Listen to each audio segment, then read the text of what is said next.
Ain't no sunshine when she's gone.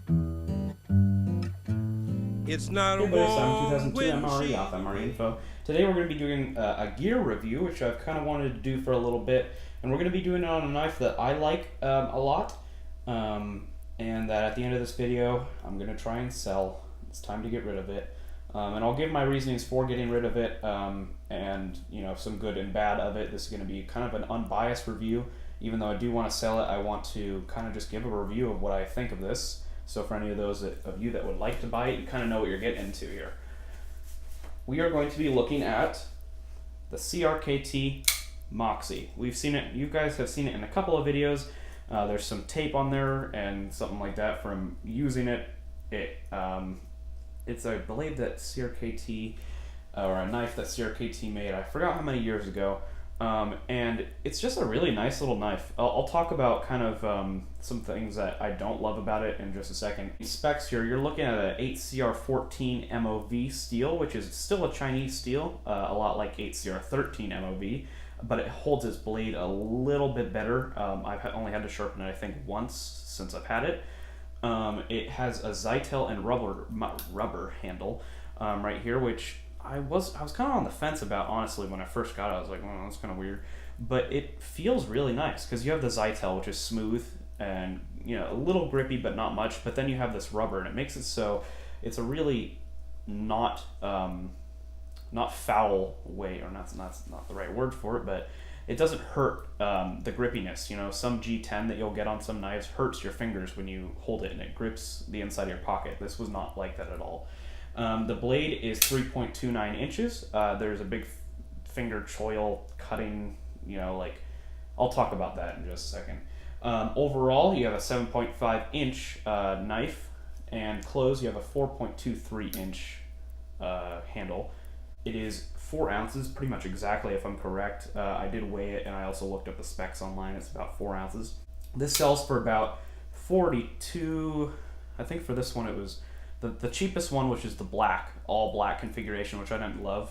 It's $42, and then this one I think is $50, but I won't be selling it for that.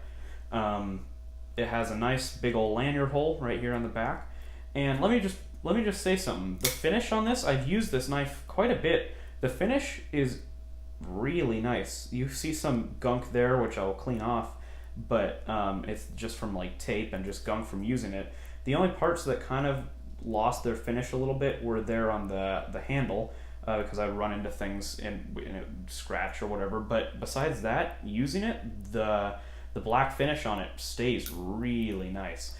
It is an assisted opener, so it will fly out if you push it hard enough. Or the nice thing about it is you can kind of just let it do its thing. You don't have to like swing your hand out like that to open it. Really nice closing system. I love the closing. It doesn't drop shut. It won't just sit there and drop shut. At some point it did. I tightened it a little bit because there's a little bit of blade play. So it doesn't drop shut anymore, but it sure is a smooth little knife. It doesn't sound gritty at all. So that's the mechanics of it. Another thing that is some people really don't like, and I'm not sure how much I love it either, is you can't really see it there, but you see that little knob on the, that's easier to see it like that. See that little knob on the thumb stud? Sorry, my thumbs are all messed up. I forgot what that's from, but I messed up my thumbs, so they're all nasty. But it kind of feels a little weird. It rattles a little bit, but what it is it's a safety feature. It won't open when it's closed. It won't open because that little knob pushes into the liner lock there, and it doesn't allow it to open. So you have to push down on that, and then it'll fly open. Haven't had many problems with it. If you try and just slide across it real quick, it will not open, and you'll get your fingers caught on it. It just means that you have to take an extra half second to make sure that you push it down. I can do it with my fingernail. Works the same way. It's not that difficult. It just takes some getting used to. Another thing that I do love about this knife is the blade shape of it. I do love that kind of, it looks stabby, it looks tactical or whatever, but when it comes to cutting, because of that nice long belly there, it is really good at cutting. I've cut open many boxes with it. I have used, as you have seen, I have done some MRE reviews and used this to open up some things. It also gives it a nice precise tip there, really acute point that allows you to get some pretty fine cutting in there. So those are kind of the things that I like about this knife. I didn't mention this, but great handle. I'm gonna have to open it again. Great handle, really fits that hand, no real hot spots. And then let's talk about some things that I don't really like. Something that I don't love, that pocket clip. It's nice in the pocket, holds really well, gives you enough purchase to pull it out of your pocket, but it is only tip down carry. I don't love tip down carry. I prefer tip up carry. Not a huge factor. It's just something that I thought of. Another thing that I really don't like is that sharpening and finger choil there. The idea is with a sharpening choil that it ends, there's a little divot in the blade that allows you to sharpen it without hitting up against the part of the blade that isn't sharpened. And it allows you to get a nice full sharpen on this. This sharpening choil is absolutely massive. And I thought at first, well, maybe it's a finger choil, but it's not. I never have used it as a finger choil because if you can see, the skin of your finger kind of pushes up there. And I've poked myself multiple times on this knife. And so that's kind of a thing that I don't love about it. It doesn't affect the cutting. It's just not aesthetically pleasing, and I don't see a use for having it there necessarily. Another thing that I don't love about it is I would prefer more jimping on the back of this knife. It doesn't allow me to, if you choke up a little bit, which I do a lot on my knives, there's no jimping. It's super smooth, so you have to go back a little bit onto this jimping on the back. There's just not enough on the knife. All of those aren't huge kickers in the way that they won't end your life, you know? It didn't stop me from carrying it. It was just a couple things that if it had those things on there, it would make it a lot better experience for me personally. What else is there to talk about? Another great thing, kind of didn't mention this earlier. See how there's that like little bit that was kind of carved out of the handle there? That makes it really easy to, one, that thumb stud doesn't stick out much, like some that I've had. Look at, you can see it doesn't. You don't even see it because it's kind of indented into this handle. It also makes it really nice just to go across like that, and it just flies open. Really nice. I love the handle. The handle feels good in the hand, honestly. It's like I said, spring assisted. You don't have to worry about necessarily a spring as much as it is just a torsion bar in the back there that flies that blade open once it hits a certain point. It's not ambidextrous, so if you're left-handed, you're going to have a difficult time opening this knife. Sorry about that. It is a right-handed only knife.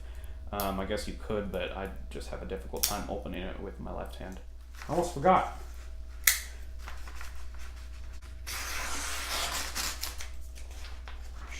It is sharp. I can prove that to you. See, again, with that little choil there, you can't cut back here because it'll just catch on that. But if you just start right up there, it's really smooth.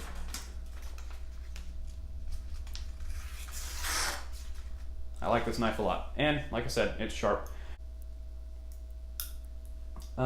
So I did mention that I was going to sell this, and I'll give you my reasons. I use this knife a lot. I kind of like it. I like it a lot. But it's time to move on. It didn't give me what I needed in a knife. I wanted something that, I didn't want an assisted opener. Let's put it that way. I wasn't looking for an assisted opener. It seemed too much of a hassle for me. It is a good knife, but not necessarily for what I needed it for. And I have decided to part ways with it. I am selling it for $25 shipped. You don't have to worry about shipping. If you have any interest in this knife, just check your knife laws for your state, and let me know. I'll send it to you. Whoever comments first that they want it, we can use PayPal or whatever, and I'll get it shipped out to you. And who knows? Maybe if you buy this, I might send a couple extra ration goodies with it. Whoop whoop, incentive. Like I said, it runs for about $45, sometimes plus shipping, so, you know, if you find one cheaper, maybe you can. I haven't been able to find one cheaper. So you're getting like pretty much half off on this knife. The only real use on it is on that pocket clip. Other than that, it'll come to you sharp, it'll come to you clean, it'll come to you tightened and everything for you. I haven't had to take this knife apart. You know, it's a decent knife for what you get. Well, that was my first attempt at some type of gear review. I want to do a couple more to kind of smooth down my technique, because I kind of bumbled through that one a little bit. I had no clue what I was doing. It reminded me of my first MRE review, let's just put it that way, which I will be doing another one today. But I hope you guys enjoyed this video, and do give me some pointers. I have no clue what I'm doing when it comes to gear reviews, but I like gear, and I'd like to get into some more. So like I said, $25 shipped to your door. Just let me know if you want it. This is Simon 2002 MRE, off MRE Info, closing off. Hope you guys have a great day. Bye. Ain't no sunshine when she's gone, and this house just ain't